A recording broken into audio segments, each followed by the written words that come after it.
OK, time to see what's making headlines in today's papers in our news review. As you can see, I'm joined by Molly Blackall, Global Affairs Correspondent at The Eye. Great to see you as always. Good morning. Molly, let's kick off, shall we, the front page of The Guardian, because Donald Trump, he's extended his deadline to Iran to open the Strait of Hormuz for another 10 days.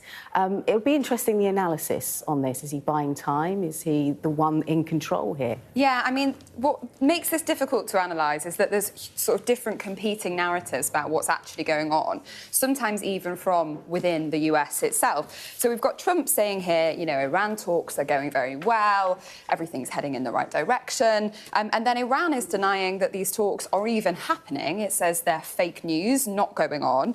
And then Seth, who's Trump's Secretary of War, as he's now known, says that the US only negotiates with bombs, so also indicating that it's not interested in diplomacy. So very difficult to know exactly what stage these talks are at, or even, you know, the extent to which they are happening. We know that Trump can be something of a showman and wants to claim victory on this.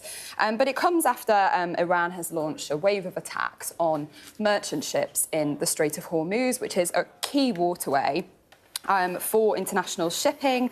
It's about 20% of the world's oil and natural gas which transits through this strait, so it's hugely important. And whatever goes on in there has huge ramifications, you know, worldwide, including here in the UK.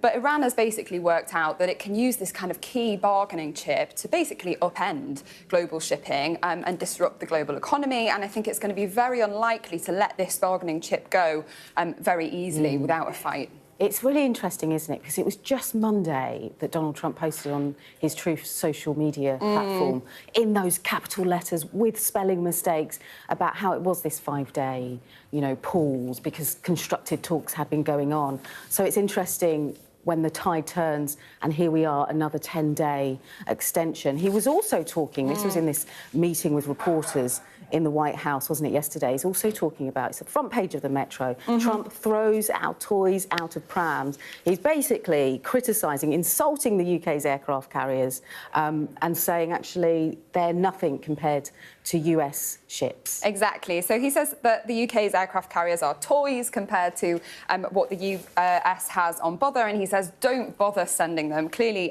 very frustrated here. I've been on board one of these aircraft carriers. They are not toys by any stretch of the imagination.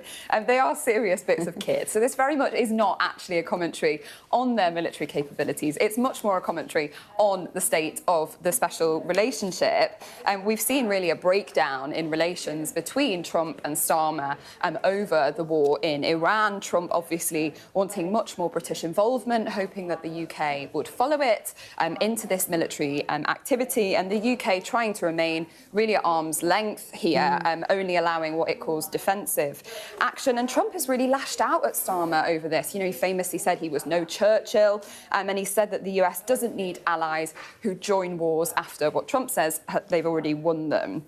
So on the one hand, this isn't great for Starmer. You know, what you really don't want is the UK's most important ally, you know, turning against you. But Starmer, I think, is trying to play this to his political advantage, you know, and show that he's standing firm in the face of these threats. You know, there have been some people saying he's having his Love Actually moment, but standing up to the US. He's on the right side of the public, because we know the British public, for sure, are not interested or support a war in Iran. Yeah, I mean, polling would indicate that the UK isn't getting behind this, and I think there's a lot of question marks over it worldwide, really. Trump has not been especially clear in what his end game is here. You know, Hegseth is sort of indicating this is only beginning. Trump says it's normally, it's almost over. And I think that the UK public, understandably, doesn't want to put British lives at risk any more so than they already are, for a war which it fundamentally doesn't understand. Yeah, really interesting. So much more to come in that. We'll be discussing the implications on Sky News a bit later on today too. Can I just bring your attention to a story in The Eye, Molly? This is all about a social media ruling, and it potentially opened the floodgates for UK challenges. So a girl in America, 20 years old, she took some of the major tech companies to court to say that it's had a negative impact on her life. You know, the big ones, the Snapchat, TikTok, but the court in the US sided with her, in particular over Google and Meta, saying that actually they've been found liable, that there was media addiction, social media addiction led to her detrimental aspects of her life, the other social media companies paid up. But the reason I bring this up is because this is one case. Meta and Snapchat say they will appeal this. They've had to pay damages to this woman who said that she spent a lot of time doom scrolling, and then the algorithms also negatively impacted her life too. But this is just the start. And I wonder if this is a social media bubble that's just about been burst. Yeah. Because there'll be many challenges in the US, but here too. It's a really interesting point. I mean, I think so many of us can relate to that kind of addictive feeling that social media has. You know, you go on there to look at something and half an hour later you're still scrolling, and these algorithms are designed to kind of keep you interested, keep you engaged. You know, if you think about the kind of short form nature of them, they're there to be kind of consumed and then moved on from very quickly. And I do wonder, similarly to you really, whether this could revolutionise the way that we see our social media use and the people that might be behind it. You know, they're suggesting that social media firms are not making it clear enough the kind of adverse risks that this can have. And, you know, some suggestions here that this could open the floodgates for people, including in the UK, to bring further cases. Yeah, what they're saying is it could be that tobacco moment for social media. So maybe having like warnings that, you know, the time that you spend on this social networking platform could be damaging to your health. Who knows? I'm certainly addicted to scrolling as soon as I wake up in the morning, which is something I'm trying to cut. OK, pause on that then. Financial Times, energy shock to hurt the UK growth most among the G20 economies. We heard that from Ed Conway earlier in the show. But the fallout from the war in Iran is huge, isn't it? Absolutely. This centres, you know, on the economic impact of the war. We've talked about the kind of geopolitical impact, but this is a slightly different focus. And it really shows that this conflict, which can feel far away for so many people, actually has real-world impacts here at home as well. So this report is suggesting that the UK is facing the biggest hit to growth because of the conflict in the Middle East from any of the G20 economies. So the growth forecast for the UK this year in 2026 has been wound down to 0.7% from 1.2%. So that is quite a big drop, small numbers, but proportionately a big drop. And it's suggesting that inflation is going to increase as well. And this is largely because of the cost of oil and gas increasing, because of those attacks which we've spoken about in the Strait of Hormuz, which are disrupting the supply chain to get it out.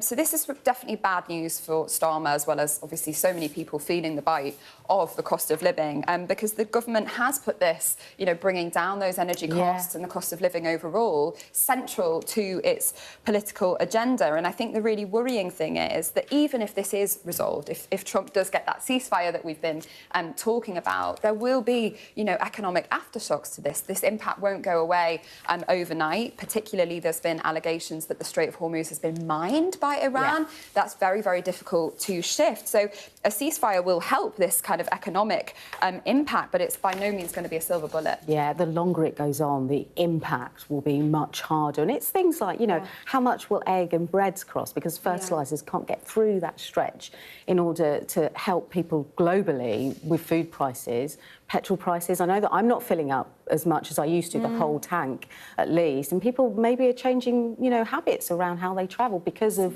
what's looming. OK, we're going to end on the front page of the Daily Star now.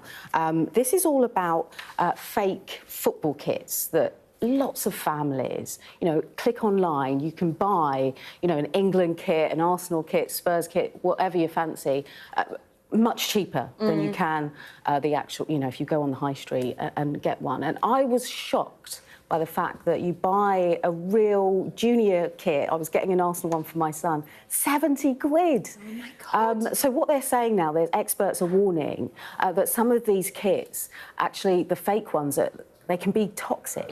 So some of the chemicals that are in the shirts are damaging to skin, so rashes. I mean, this is really timely, isn't it? Because it's the lead up to the World Cup. You know, parents want the latest kits, kids want the latest kits. But what's damaging here is it's a wider issue around, you know, counterfeit kits and people relying on the fact that each season there's a new kit.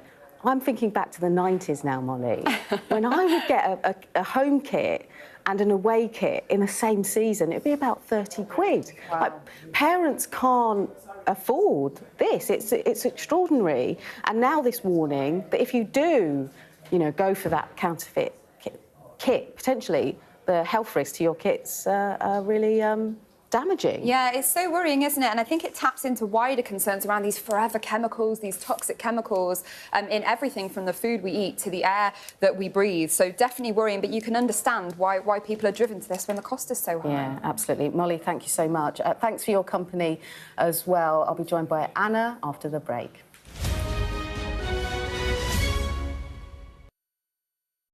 The best thing about being a Sky News journalist?